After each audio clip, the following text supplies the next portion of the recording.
Learn something French! Bonjour, bonjour, welcome to the second episode of Learn Something French, the podcast for learners of French of all ages, skill and ability who want to learn something French. And today I found a little story about a ladybird, which I propose I read straight away because we have a lot to get to. So it's coming up on your screen at the moment. I'll read it once, twice and even a third time. Lorsqu'une coccinelle se pose sur ta main, tu peux prononcer un vœu, c'est-à-dire demander quelque chose qui te fait envie, même quelque chose qui te paraît impossible. Tu dois te dépêcher de faire ta demande avant qu'elle s'envole, car quand elle part, elle disparaît très vite, on ne la voit plus. The second time. Lorsqu'une coccinelle se pose sur ta main, tu peux prononcer un vœu, c'est-à-dire demander quelque chose qui te fait envie, même quelque chose qui te paraît impossible. Tu dois te dépêcher de faire ta demande avant qu'elle s'envole, car quand elle part, elle disparaît très vite, on ne la voit plus. And I'll read it a third time, and this time I'm going to translate. Lorsqu'une coccinelle, when a ladybird, se pose sur ta main, lands on your hand, tu peux prononcer un vœu. You can make a wish. C'est-à-dire, that is to say, in other words, demander quelque chose, ask for something, qui te fait envie, that you wish for, même quelque chose qui te paraît impossible, even something that seems impossible to you. Tu dois te dépêcher de faire ta demande, you must hurry up to make your wish, avant qu'elle s'envole, before it flies away, car quand elle part, because when the ladybird goes away, elle disparaît très vite. The ladybird disappears very quickly, on ne la voit plus, we don't see the ladybird anymore. And the first thing I'll talk about is the gender of the ladybird. So une coccinelle is a ladybird. The gender never changes, so une coccinelle is a feminine insect. It's like an ant. An ant is une fourmi. There isn't un fourmi, even if it's a masculine ant, which may be a bad example, because I'm not very au fait with the gender of insects, I must admit, but you don't have un coccinelle or une coccinelle. Une coccinelle is once and for all feminine. Doesn't matter if it's a masculine, feminine, Mr. Ladybird or Mrs. Ladybird, doesn't matter. And this is why they refer to elle on the last line. Tu dois te dépêcher, you must hurry up to make your wish before she flies away. Why she? We're not considering that the ladybird is feminine, we're considering that the word ladybird is feminine. So before it flies away in English, but before she flies away in French.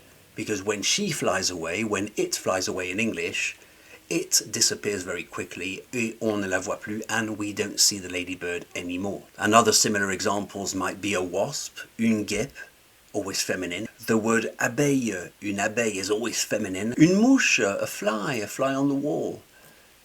But we say un moustique. A butterfly is masculine, un papillon. So it's decided once and for all, so it has nothing to do with the gender of the insect. I don't know if insects have genders, I have no idea, but anyway, just to make things clear. I'd like to talk about this oddity here, this glaring oddity in the middle of the first line, un voeu, which means a wish, and it's quite similar to the word vow, of course, in English. Un voeu, O-E-U, in certain very rare words gives us the sound E. And I equate them to very ancient French words. I don't know why I think that, but O-E-U, it's just reminiscent of very ancient French words. So un vœu is a vow, a wish.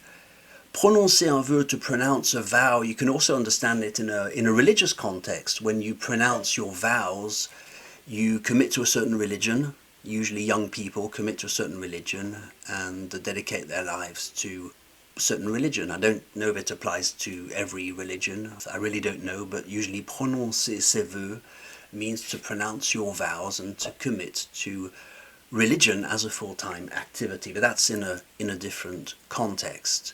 You can also say faire un vœu, to make a wish. Vas-y, fais un vœu. Yeah, it's more usual. It's more usual to say make a wish. Come on, make a wish. So prononcer les vœux can be understood in a religious context also. OEU sometimes gives us, in very rare words, the sound E. I can think of the word noeud, N-O-E-U-D, that's a knot that you tie with a piece of string. Un noeud with a silent D at the end.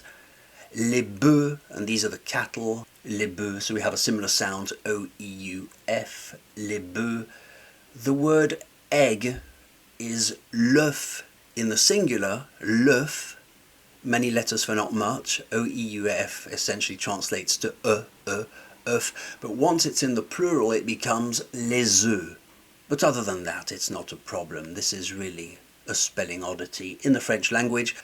And as a second point, I'd like to focus on the combination of letters QU, because the letters QU in French usually give us the sound K, so QU is equivalent to K in French. So we'll go through a few examples here. The very first word, lorsqu'une coccinelle, so when a ladybird, the QU gives you K, so you just have to pretend that QU is K. There are a few exceptions, such as the word aquarium, usually Latin-based. Un aquarium, where you hear the qu, as in English, is the difference between la question, the question, pretend it's a K, la question, and in English, la question, the question. Lorsqu'une coccinelle, pretend it's a hard K. Lorsqu'une coccinelle, when a ladybird. The next one I see on the same line is quelque chose. The word quelque chose means something. Once more you have QU, pretend it's a K. Quelque chose. Avant qu'elle s'envole, before she flies away, before it flies away, QU once more is equivalent to a K, qu'elle s'envole. And on the third line, quand elle part, when she leaves, when she goes away, when she departs, quand elle part, once more QU equals a K.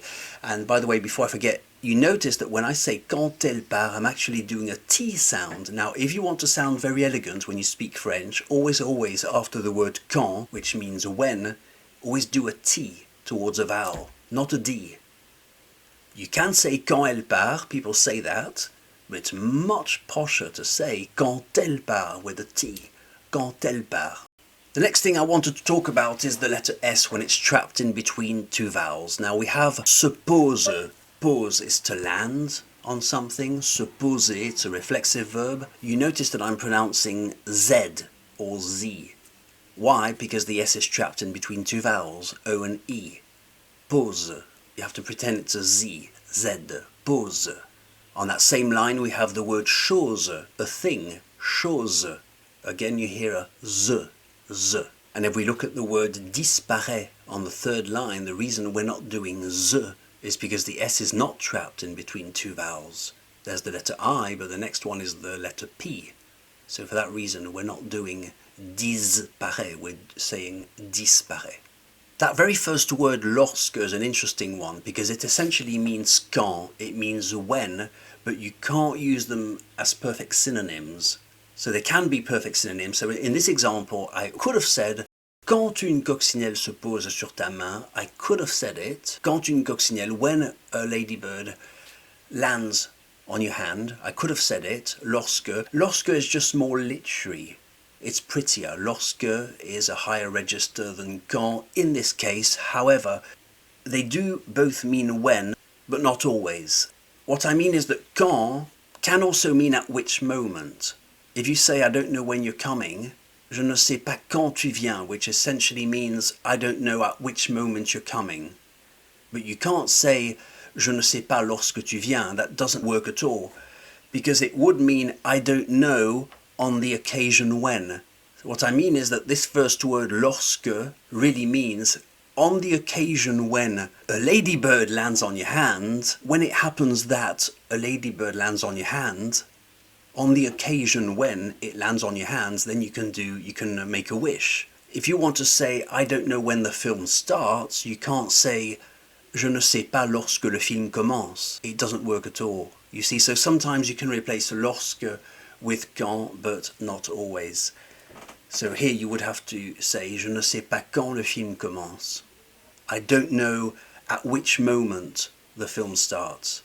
You can't say, I don't know, on the occasion when the film starts. So here it means on the occasion when it occurs that a ladybird lands on your hand. Yeah, and you can't say, oh, I don't know when it occurs that the film starts. It would make no sense. So almost perfect synonyms, sometimes perfect synonyms, but not always. On the second line we have the word même, which is very interesting. In this sense it means even something that seems impossible. Même quelque chose qui te paraît impossible, even something that seems impossible to you. But même can also mean the same. In comparisons, for example, c'est le même que means it's the same as. So même can have two different meanings. For example, j'ai les mêmes chaussures que toi. I have the same shoes as you. J'ai les mêmes chaussures que toi. And you could even say, j'ai même les mêmes chaussures que toi. I even have the same shoes as you. Everything we have is identical. We're so similar. I even have the same shoes as you. J'ai même les mêmes chaussures que toi. So you could use this word in the same sentence. And this concludes episode 2 of this podcast. I hope it was useful. I hope you've learnt something French. Thank you very much for watching. My name's Chris. I'll see you soon. Bye.